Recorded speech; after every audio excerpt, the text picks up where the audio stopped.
Welcome to the Tipping Point Show. I'm Jimmy Evans. I have joining me on the program today Bill Salus. He's an end times expert, an author of many books, documentaries. Bill is joining us today to talk about the future wars. He was with me a couple of months ago talking about his new book, The Future War Prophecies. Well, what we've seen now is those wars have begun.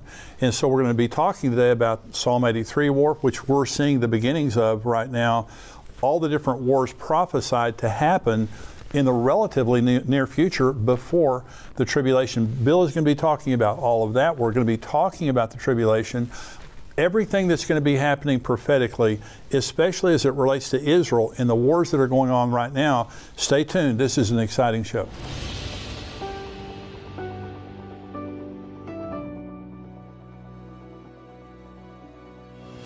Welcome to the Tipping Point Show. I'm Jimmy Evans. I'm excited today to have joining me best-selling author and end times expert Bill Salus. Bill is the founder of Prophecy Depot Ministries. He's written many books about the end times, produced 14 DVDs, and he's an author and speaker I've learned a lot from over the years. And I'm very glad to have him joining me today because we're talking about the war in Israel and the prophetic implications of it. We're specifically talking today about Bill's new book, The Future War Prophecies. Bill, thank you so much for joining me today, and we're going to be talking about your book, The Future War Prophecies. And you were on the show a couple of months ago, and we were talking about this, but today, this is happening right before our eyes, isn't it? It really is. We had talked about the prophecies that we thought would be coming fairly soon. Now we think they're coming even sooner now in light of what's going on in the Gaza, like Psalm 83, the Arab-Israeli conflict, Isaiah 17, the destruction of Damascus, probably even Jeremiah chapter 49, dealing with the disaster in Elam. On a modern-day map, you would have Elam, which hugs the Persian Gulf, and you have Persia, which is the other portion of Iran. So we're looking at prophecies written several thousand years ago that are stage-setting and about to unfold, in my estimation, Jim. And you talk about God's peace plan. And I want you to go through this because we're going to talk about the Psalm 83 war, which really is unfolding right now. And you wrote a book on that back in 2013, 2014? I did, absolutely. Psalm 83, The Missing Prophecy Revealed, How Israel Becomes the Next Mideast Superpower. And we're going to talk about that war that is really happening right now. Let's talk about God's peace plan. Now, related to the Mideast peace, the Biden administration, I'm thankful for the military support the United States is giving Israel. This war probably would have been escalated beforehand without all the military presence of the United States. However, the Biden administration is pushing hard for a two-state solution. So why is that important?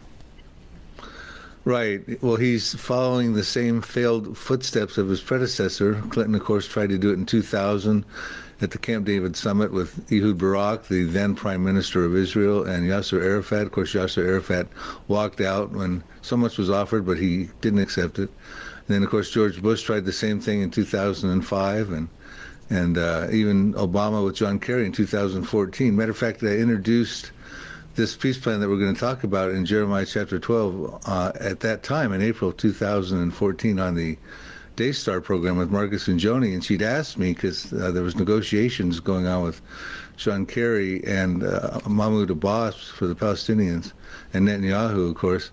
And she said, what would I tell John Kerry in light of what's going on? And this was, of course, after that show that those peace talks fell apart like 2 weeks later, as I anticipated they would. So what we talk about here in the next moments are going to be what God had planned for the Middle East peace plan, knowing of all the conflicts that were inevitable to happen, foreknowing what was forthcoming. And I think it's important that everyone should understand, because right now Joe Biden is, of course, trying to promote the two-state solution. He always did, but after what happened with the massacre with Hamas and what was going on there, the brutality, of course, he sort of put that on the shelf because, of course, you wouldn't want to talk about that right now. You wouldn't want to necessarily give land to the enemies of Israel right now. But, of course, he would, at this point, he's moving back into that direction. You're seeing the headlines starting to talk more and more about the two-state solution. That is the only solution they believe will work. But that's not the point. God has a solution that will work and is already in process. Is that found in Jeremiah? Yeah, Jeremiah chapter 12. It's a two-part peace plan. The first part, this is written about 590 BC. Now God, knowing the end from the beginning, foreknew that when the Jews would come back into the land, he promised he would restore the Jews back to the land of Israel. 1,878 years elapsed from 70 AD to 1948 AD. But in that period of time, God knew that when the Jews came back into the land, there would be a problem. Because what he had witnessed firsthand, the ancient hatred that stemmed way back at the time of Abraham, when it went back with Hagar versus Sarah, the mothers, they had a conflict together. You had Ishmael versus Isaac, the sons had a conflict. This ancient hatred started to develop, the grandsons. You had Esau versus Jacob. Then you had the cousins, the Moab and Ammon, which would be modern-day Jordan, and the Hebrews, even the grandson, Amalek, against the Hebrews. God witnessed that ancient hatred that continued to be incubated throughout the Middle East from time immemorial. And he knew that it would be alive and well when the Jews came back into the land with his foreknowledge.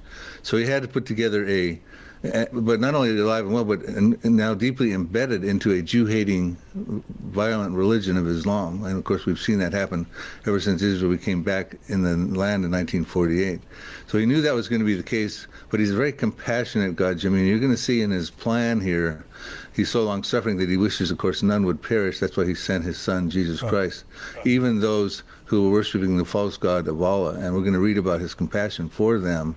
But all would have put their faith in him and have eternal life in Jesus Christ. That's our God that we serve, Jimmy. Yeah. So he knew he'd have to do a resettlement plan. This is the ultimate land for peace plan. And he told Jeremiah how this would work. Of course, everyone's out of compliance with it. The politicians don't know about it. But we're going to tell them, like I did on Marcus and Joni in 2014 on your show, what God's plan is. And it's already in the 20th century plan, part 1, that we're going to read about, has already been implemented and is effectually intact.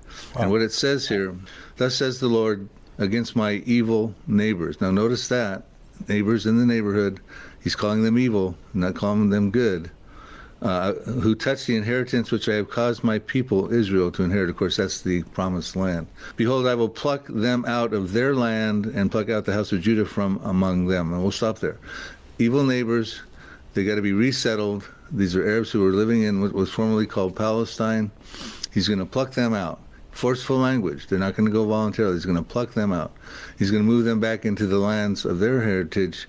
And he's also going to take the Jews who are going to come into the land of Israel and take them out of those Arab lands and Persian lands of Iran.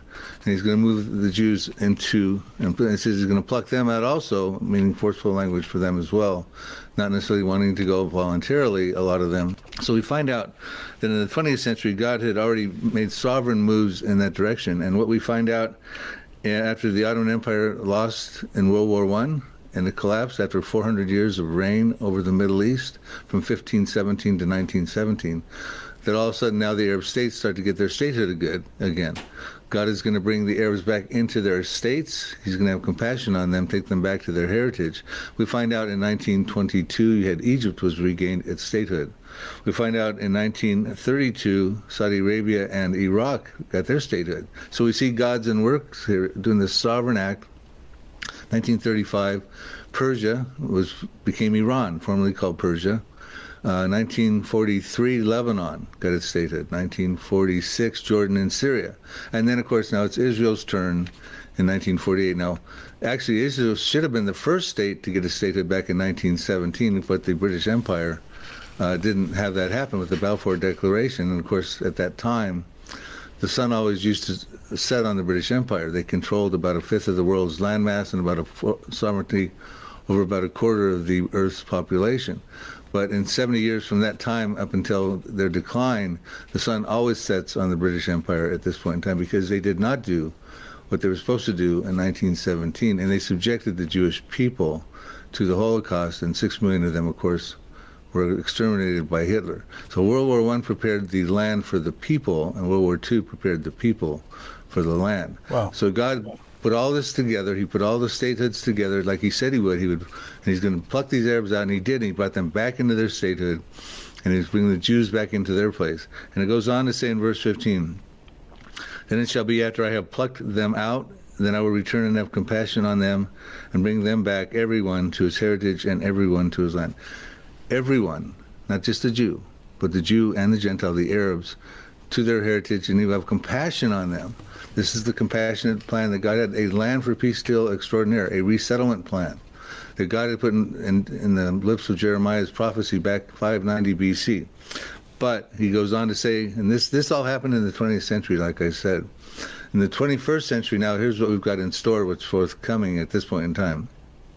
The only thing God asked after giving them their statehood was inscribed in Jeremiah 12, verses 15 and 16.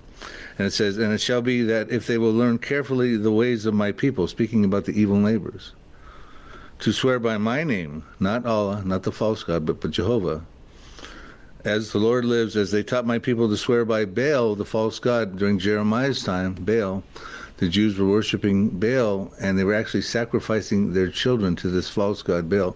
So God says, if you will worship my name, like you taught my children back at Jeremiah's time to worship Baal, then they shall be established in the midst of my people. So the plan was to establish the Arabs in the midst of the Jewish people, let them have their heritage lands, have compassion on them, have their statehood. All God asked after he set all that up in the 20th century was that they would worship him. And I think that was a fair request after all he's done for them. But they don't. They're not worshiping him. They're worshiping not the one true God of Jehovah, but they're worshiping the false God of Allah. And that's a violent thing they're doing to the Jewish people, as we see. He goes on to say this, and I'll conclude. But if they do not obey, I will utterly pluck up and destroy that nation, says the Lord. Utter destruction of nations, Jimmy. And that's where you get into the Psalm 83 and the Israeli Defense Forces existing in fulfillment of Bible prophecy to fight off the Arabs. And we see them going to task right now in the Gaza, Jimmy. Who are the evil neighbors that Jeremiah is talking about? We have to look at the roundabout in the neighborhood there. You have, and they're all identified in Psalm 83. They got their statehood we talked about. You have Lebanon to the north, listed as Tyre or Gebal in Psalm 83 verses 6 through 8. And that's, of course, where the Hezbollah are. Right. And it says in Psalm 83, it says that the inhabitants of Tyre, in other words, a habitation condition. And if you sort of research the word, it looks like it could be a state within a state, inhabiting. And of course, Hezbollah is a state within a state that was set up, a proxy group set up by Iran. So I would probably put Hezbollah is in there as part of the evil neighbors, but Lebanon is involved. And there you have Syria, where of course Bashar al-Assad is a proxy of Iran as well, and he used chemical weapons over 300 times in the Syrian revolution. He's a threat to Israel. You also have Iraq. You have Jordan, fragile peace treaty with Jordan right now, but I can show prophecies, and I do in the Future War book and the Psalm 83 book, that Jordan's peace treaty will be voided out and there'll be a war. Egypt, I believe, would be in there. You have the Palestinians identified in Psalm 83 verse 6 as the tents of Edom. The Edomites have ethnical representation into the Palestinians today. The Edomites were fathered by Esau, who was the twin brother of Jacob. Jacob later became called Israel. But Esau fathered the Edomites, and we're told in Psalm 83 verse 6 that there'll be the tents of Edom. They're listed first as if it's their plight that's being bannered by the 10-member Psalm 83 Confederacy. Tents of, biblically in this scenario, means refugee encampments. So we have the Palestinian refugees being identified for us 3,000 years ago when Asaph wrote this prophecy. And it's, of course, their plight for the two-state solution that's being bannered, and even Joe Biden is falling into that trap. And so then you also have Saudi Arabia and the Gaza, the Phoenicia area, where the Hamas are, the Sinai area. These would be, in my estimation, the nations that share common borders with Israel, that have harbored this ancient hatred from time immemorial against Israel. And those are the nations and terrorist populations within them that the Lord is saying will utterly be plucked up and destroyed if they don't worship God like they taught the Jews to worship Baal back in Jeremiah's time. And they're not going to, Jimmy, as you can tell, they're not going to do that. They're not going to pull themselves apart from Allah. And in my estimation, as we see these wars start to come forward, prophetically put together and foretold, Allah is going to lose his Akbar. You know, that means Allah is the greater God. Well, Allah is not the greater God, and Jehovah is the true God. So how are they going to be plucked up, Bill? I mean, if God says that these evil neighbors are going to be plucked up, does that go back to Psalm 83? I would turn our attention to Psalm 83, but within Psalm 83, It talks about the goal of the Confederates in the first 5 verses. It says they want to come together. They form a crafty plan to wipe Israel off the map, to cut the nation off, that the name of Israel can be remembered no more. It says they form a confederacy against the Jewish people, against God's people. God's people. Then it goes on in Psalm 83 verses 6 through 8 and identifies who they are, which we just did, the evil neighbors. They got their states that are not worshiping God as they're supposed to. They're out of compliance with God's peace plan. They will utterly be plucked up and destroyed. Then Asaph goes on through verses 9 through 18 to conclude the psalm and petitions to God how he would encourage him to respond to this belligerent Confederate attempt to wipe Israel off the map. And we see that the peripheral prophecies that we can get into that talk about the Israeli Defense Forces fighting off these evil neighbors, destroying these populations in these countries, like for instance Isaiah 17. Damascus will cease from being a city, it will be a ruinous heap, it'll be reduced to rubble. Jeremiah 49 verses 2. There'll be alarm of war in Rabbah of the Ammonites, that's Ammon Jordan. And it shall be a desolate mound, and Israel shall take possession of his inheritance, which is the promised land. So the Israeli Defense Forces are in a number of peripheral prophecies that would be a direct response to Asaph's petition as to how to empower the Israeli Defense Forces to win the wars and destroy those enemies of Israel. And I can get into the examples he used, but I don't think that's necessary at this point of the show, because I want to draw our attention to Zechariah chapter 12, verses 2, which says the time is coming when these evil neighbors will make a final siege on Judah and Jerusalem. It says, behold, I will make Jerusalem a cup of trembling or dizziness or intoxication in some translations unto all the people round about, the evil neighbors, when they try to lay siege on both against Judah and Jerusalem. So we're going to find out there'll be a final siege attempt on Judah and Jerusalem. Of course, they think Jerusalem is the third holiest city in Islam, even though it's not mentioned one time in the Quran. But they think it's the third holiest city in Islam. Of course, that's where the Temple Mount is, and Jordan has control over that. So they're going to take a final siege on that, and what's going to happen is the Lord's going to intervene. And we're told in Zechariah 12, verses 3 and 4 and 5 and 6, that the Lord is going to intervene supernaturally. He's going to level the playing field. I get into the things that are going to happen. If time permits, we can go over them in this show. But he's going to divinely intervene and work in concert with the Israeli Defense Forces. And when he levels the playing field, we're told in Zechariah 12, verse 5, that the Israeli Defense Forces are going to be gaining so much confidence because they've seen that the Lord has divinely intervened on their behalf. And ultimately what it says, and I'll read Zechariah 12, verse 6. It says, in that day that they try to lay a final siege on Judah and Jerusalem, the countries round about, the evil neighbors, I'll make the governors or the captains, read that as the Israeli Defense Forces of Judah, like a fire pan in the woodpile, and like a fiery torch in the sheaves, and they shall devour all the surrounding peoples, all the evil neighbors, on the right hand and on the left hand. And of course, all those countries we listed are on the right hand, and on the left hand of Israel, the nations round about, the evil neighbors. But Jerusalem shall be inhabited again and in its own place, Jerusalem. So they're going to try to take Jerusalem away from Jewish sovereignty. They're going to try to have a Palestinian state. That's the goal of Psalm 83. They don't want a two-state solution. They want a state called Palestine. They don't want an Israel. Two-state solution will not work. It'll play into the hands of the enemies of Israel. That's right. And ultimately, Jerusalem will be inhabited by the Jewish people. And that's when Israel can dwell securely, which is a prerequisite for Ezekiel 38. Hey, before we go to the next question with Bill, and I hope you're enjoying this because this is intriguing concerning what's happening in Israel, I just want you to know we have endtimes.com. That is our full website where we have all of our podcasts, all of our articles, everything that we do to keep you up to date on what's happening in the world, Bible prophecy, what's happening in Israel. If you haven't subscribed yet, go to endtimes.com, $7 a month. You can be a subscriber and you get everything that we do.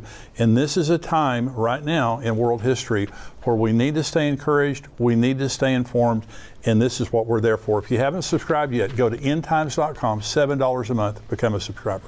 So do you think, and I want to put on the screen because you were talking about prophecies involving the Israeli Defense Forces, and we don't have to go through all of these specifically, but we're going to put on the screen here, there's Israeli Defense Forces versus Iran, that's Jeremiah 49, versus Syria, Isaiah 17, Jeremiah 49 versus Hamas, Zephaniah 2:4, Ezekiel, then Psalms 83, Palestinians, Hezbollah, Jordan, Egypt, Saudi Arabia, and the hostile neighbors. And so all of these prophecies are there, which you see conflict with many of them right now with the IDF, and the ones that aren't in conflict today are rattling the sword, including Jordan. Jordan's disposition toward Israel has changed dramatically in the last 3 weeks. And so they did have kind of a pseudo peace, but now they've changed their disposition a lot. So this is all prophesied. So Bill, let me ask you this question, and I want to talk about the tribulation and pre-tribulation prophecies. So you believe that what we're witnessing right now is the beginning of the Psalm 83 war? I think there's three things I'm watching pretty closely, Jimmy. I think they will ultimately culminate in the utter destruction of those nations that are out of compliance with God's peace plan in Jeremiah chapter 12. And I think the sequence of events, and I could have this off, but I think it's going to be involving a war with Syria and a war with Iran. Iran, of course, will call in their proxies, Hezbollah. They've already got Hamas into the fray, of course. Right. Syria and the Houthis, of course, have also lobbed a missile at Israel at this point. Shiite militias in Iraq. The Jeremiah chapter 49 prophecy of Elam talks about a disaster on the west coast of Iran, written in 596 BC by Jeremiah. It says that there's going to be a time coming, and I believe that time is now, where the Lord is fiercely angry with the leaders of Iran, because he says he's going to destroy from there the kings and the princes. And the reason that he's angry with them, and he's going to bring about a disaster, the prophecy talks about, in that area on the west coast of Iran, is because they want to launch something lethal somewhere, and I believe that would be at Israel. And it says he's going to break the bow of Elam at the foremost of their might, so they won't be able to do that. Now, one of the things as we're watching this conflict with Hamas going on, we're not hearing anything about Iran's nuclear program. We're not hearing about IAEA inspectors going in and saying, hey, listen, we've got Iran in check. They're not building their nuclear weapons. Well, 2 weeks prior to the conflict, on October 7th with the Gaza and Hamas, we were told that Iran was 2 weeks away from having all the enough sufficient fissile materials to make a nuclear weapon. Yeah. So in my estimation, Iran is moving fast forward in turbo mode to get not one, but maybe multiple nuclear weapons. Maybe one of the reasons they're not calling on their proxies to go full throttle in this Hamas-Israel war just yet. I mean, I'm speculating, but I think they are moving in a rapid direction to get a nuclear weapon. But the prophecy says he will break the bow at the foremost of their might, so they can't launch their nuclear weapons, apparently at Israel, is what I'm thinking the concern is.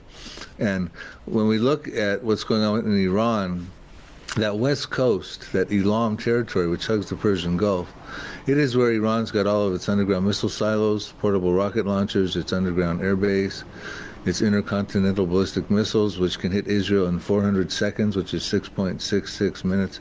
They can put nuclear warheads on those. It's where all their missile defense systems are. Of course, that's the closest place to Israel. And of course, it's the closest place to defend Iran proper from Israel and any other enemies. So that prophecy I'm watching for, it could happen before Isaiah 17, but Isaiah 17 could also happen, which talks about, Isaiah 17:1 says, the burden against Damascus, it shall cease from being a city, it will be a ruinous heap. And we're told that is caused by the children of Israel. We're told in Isaiah 17, verse 9, that in that day when Damascus ceases from being a city, it will be as a forsaken bough and an uppermost branch which they left because of the children of Israel, and there will be desolation because of the children of Israel. The Israeli Defense Forces in Isaiah 17:14 says, then behold, at eventide trouble, and before the morning he, speaking of Damascus in the masculine pronoun, in the morning he is no more. This is the portion of those who plunder us and the lot of those who rob us. Remember, they're going to try to lay siege on Judah and Jerusalem ultimately. They're going to try to rob and plunder. But Damascus will be destroyed. Matter of fact, Jeremiah chapter 49, verses 25 asks a rhetorical question, also dealing with the destruction of Damascus, I think from a different camera angle. It says, why is the city of my praise not destroyed, but your city, Damascus, is desolated? I'm paraphrasing. Why is Jerusalem not destroyed, but Damascus is going to be destroyed overnight? So one night we're going to see Damascus, but in the morning we're not going to see it anymore. And Israel has the type of weaponry, probably a tactical nuclear weapon, to take out a city overnight. And they have to be careful where they launch it at the burst altitude so that they don't bring up the mushroom clouds with all the contaminated particles, but they know what burst altitude to launch a tactical nuclear weapon, to take out a city, but not have that debris and the wind patterns blow it back into Tel Aviv and that sort of thing. You're saying that all of this, the Psalm 83 war, Jeremiah 49, Isaiah 17 is pre-tribulation? Is that what you're saying? I am, because when you look at understand the two compartments of the tribulation, 7-year tribulation, the first 3.5 years, the Israeli Defense Forces are very inoperable. They feel that they're in a peaceful mode because of Daniel 9:27 and Isaiah 28:15. Talks about a covenant that gets confirmed by the Antichrist with Israel and the many. Isaiah says the many is death and Sheol. So in some of my books I put a face on who that is, but the point is they get a covenant. It's a 7-year covenant. Daniel 9:27 talks about it as well. But in the mid part of that 7-year period, at the 3.5-year point, it gets violated as the Antichrist goes into the Jewish temple, which will be standing at that time, and desecrates it. And Jesus says in Matthew 24:15, when you see that abomination of desolation spoken by Daniel in the holy place, he tells the Jewish people to flee, and he tells them to flee to the mountains, which we find out, and I pinpoint the location in my Future War Prophecies book. The location is in southern Jordan of the Petra area. So in the first half, they're not fighting anybody because they're living in peace. Matter of fact, they're so complacent they can't even stop the Antichrist from going into the temple and desecrating it at the mid part of the trib. So they're not fighting. The Israeli Defense Forces is inoperable in the first half. In the second half, they're inoperable because they're fleeing for their lives because the Antichrist is going to come out of the temple.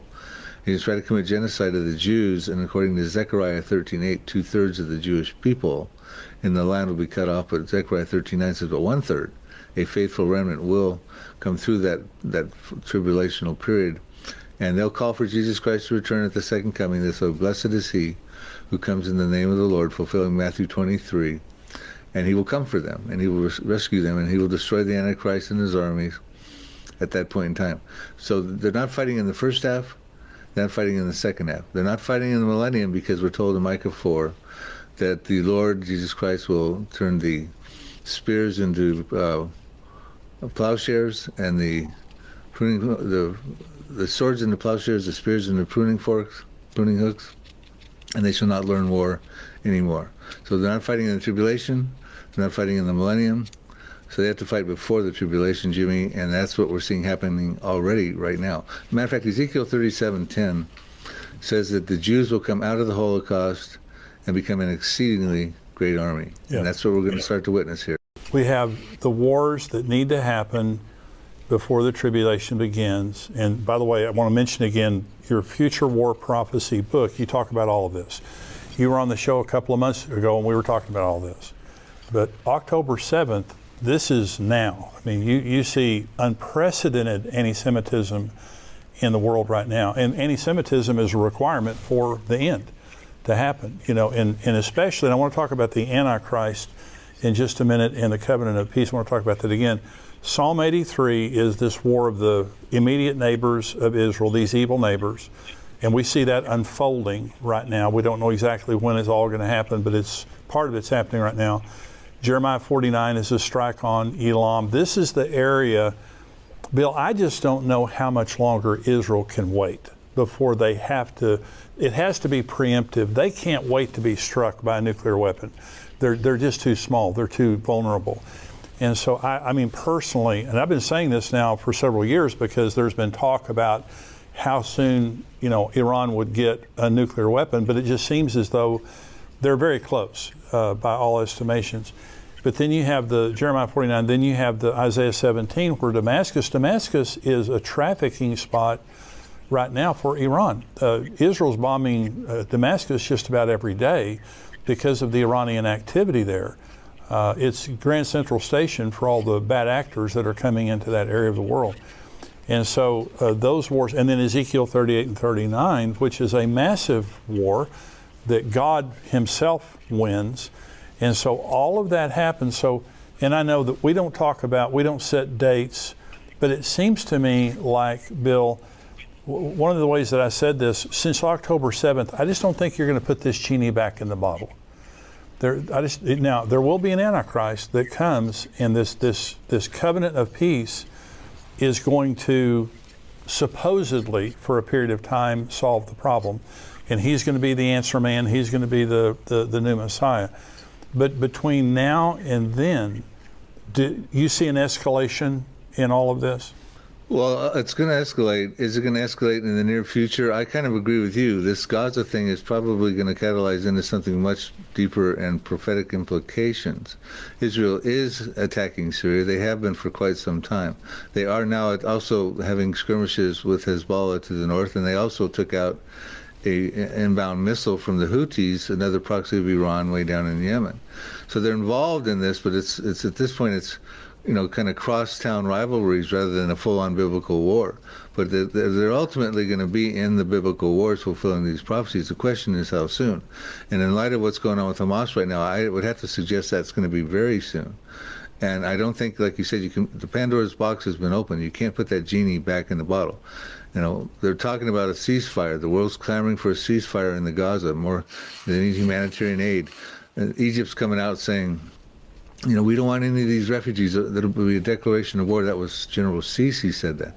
Right. Just recently, Jordan came out and said, we do not want any Palestinian refugees to come into our territory as well. That would also be a declaration of war. An ambassador just said that as we filmed this show. In fact, I think we have a prophecy. I want to read it to your viewers real quickly. That's interesting that they want to trap these Palestinians at the border. Okay, they want to keep them. They're like pawns. They fulfill an important role for these Arab states. They don't want these Palestinian refugees back in their countries, which, by the way, in God's Mideast peace plan, those Palestinians were supposed to go back to their homelands. But the Arab states who got their statehood decided it was better to keep them deployed as refugees inside of Israel and around the general region out there in the West Bank, the Gaza, etc. But here's what it says in Obadiah 1:7. I think it's very relevant right now to what you hear Egypt and Jordan saying, who, by the way, have those fragile peace treaties with Israel. And I point out in the Future War book, those are going to be gone shortly. It says here, Obadiah 1:7, all the men in your confederacy, I believe that would be the Psalm 83 confederacy, all the men shall force you to the border of Israel, in my estimation. The men at peace with you, the Psalm 83 confederates, the evil neighbors, shall deceive you and prevail against you. Those who eat bread with you shall lay a trap for you.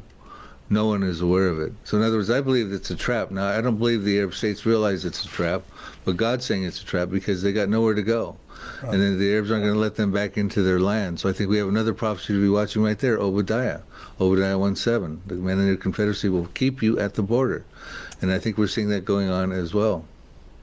So Ezekiel 38, and this is there's a lot of discussion about Ezekiel 38. So the preconditions, talk about Ezekiel 38. Now, the war has to be over. The first 3.5 years of the tribulation are peace. And so when the Ezekiel 38 and 39 war happens, what are the preconditions for that?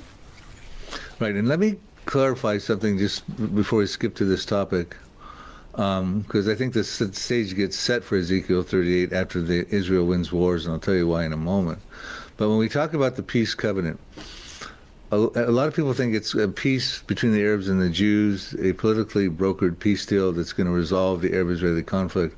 I don't subscribe to that. I don't find anywhere in the Bible that it says that, not in Daniel 9:27, not Isaiah 28 verses 15 and 18, the two main proof text passages.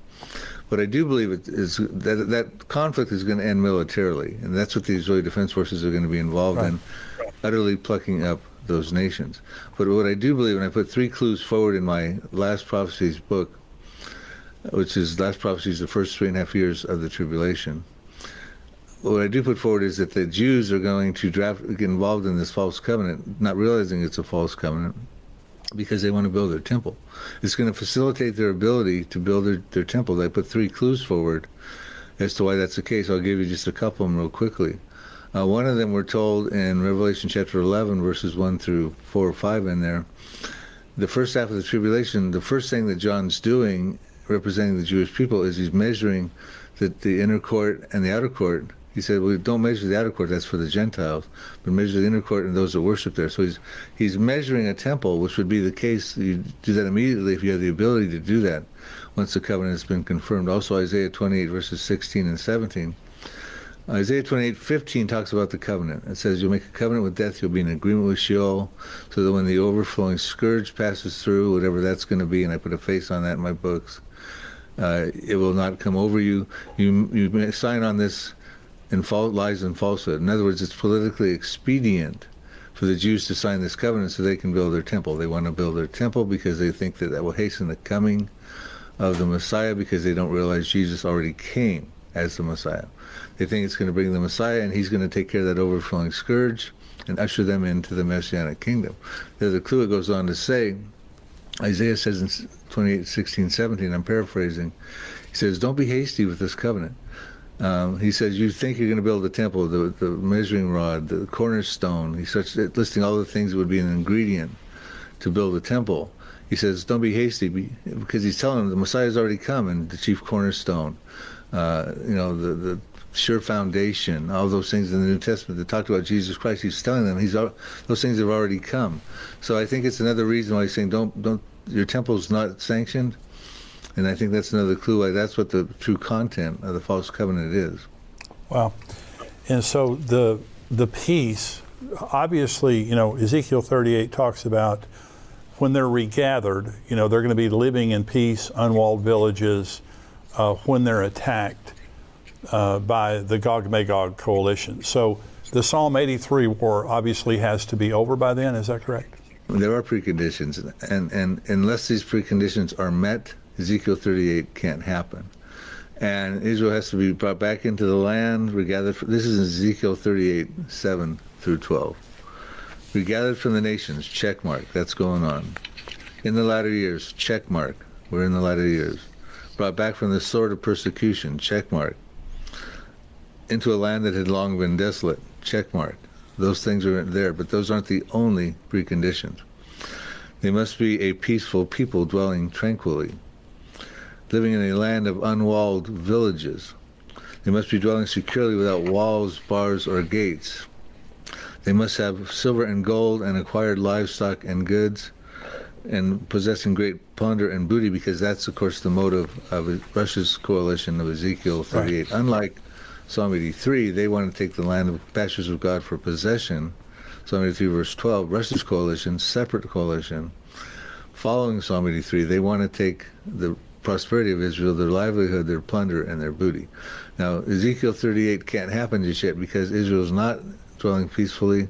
We see that on the news every day right now with what's going on in Hamas and the skirmishes with Hezbollah to the north. They're not dwelling without walls, bars, nor gates. They've got a 403-mile wall coursing through the center of Israel proper, effectively keeping Palestinian terror outside from Israel proper. They've got walls to the north around Lebanon, a couple walls there. That's why Hezbollah is trying to build tunnels under them. They've got walls by the Gaza. That's why the Hamas will build tunnel networks under there. They've got walls down by the Sinai in Egypt. They've got walls even around Jordan. Matter of fact, Netanyahu recently touted he's going to fortify that wall even more around Jordan because they want to keep weapons smuggling that's coming through Jordan away from the West Bank. Matter of fact, Israel's the most fenced-in and fortified country in the world. Wow. And so they're not dwelling without walls, bars, nor gates. Matter of fact, they have to be dwelling securely also. He mentions that 2 times, and the Hebrew words are yeshav v'tak. He mentions it twice. And it's not a security that's politically brokered. It's a security in his context because you've defeated your enemies and now you can dwell securely. Now you can tear down the walls, the security checkpoints and things like that. And so we ask ourselves, well, when is Israel going to dwell securely? And I'm going to take the liberty to tell you in Ezekiel 28, 10 chapters earlier, he tells us exactly when. He says, thus says the Lord God, when I have gathered the house of Israel from the peoples among whom they are scattered, we've seen that's been going on, back into the land of Israel, and hallowed in them in the sight of the Gentiles, then they will dwell in their own land, which I gave to my servant Jacob, and they will dwell safely. Yeshav v'tak, same Hebrew words. They'll build houses, they'll plant vineyards, yes, they will dwell securely, Yeshav v'tak. When I execute judgments upon all those around them who despise them, Then they shall know I'm the Lord, their God. Wow. The utter destruction of the nations that are out of compliance with God's roadmap plan that we talked about, and His peace plan that we talked about at the beginning of this show. They're going to be utterly plucked up and destroyed. Judgments will be executed upon them, because until that happens, Israel can't dwell securely and tear down the walls, bars, or gates. I love the way you explain things, Bill, because, you know, this is such a concerning situation that's happening. Jesus said that when the end came, there would be distress of nations with perplexity, and that's what we're seeing right now. There are no answers. There's distress of nations, wars and rumors of wars, famines, earthquakes, all that stuff, pestilences. And so what we're seeing, obviously, are the birth pangs. But you have studied the future wars. You know more about it than anybody that I know, honestly. You've written about it more than anybody that I know. And so you've said something several times during this show, and that is, this is the way it is now, but this is going to change. And it will. We know the future in advance. We know that Jordan and Egypt are going to change. We know Iran's disposition. We know the future wars, you know, and you've done such a great job in your book talking about it. There's so much more in your book than we've talked about on this show today, and I want to encourage people to go online. Now, Bill, where can people find more about your ministry and get their resources from you? Oh, yes, Jimmy, thank you. I invite them to come to our website, prophecydepot.com, Prophecy Depot, like homedepot.com. It's got an online store, books and DVDs. We have all my articles. We also have connections to our YouTube site, and we have a daily news site we put called Prophecy Headlines. Keep up relative news daily, every day, what we think is prophetically relevant. So come to prophecydepot.com. I want to encourage you to go on there. And Bill, thank you so much. And I want you're a regular on the show here, but I want to have you back, especially as the situation in Israel continues, because, you know, the future wars, we're going to see these things unfolding. And as they do, you know, people have a lot of questions, and you've got a lot of answers. And on October 7th, before October 7th, you came on this show and we were talking about the future wars, your book, and all the wars we're talking about today. The difference today is we're seeing the tectonic shift in Bible prophecy beginning on October 7th.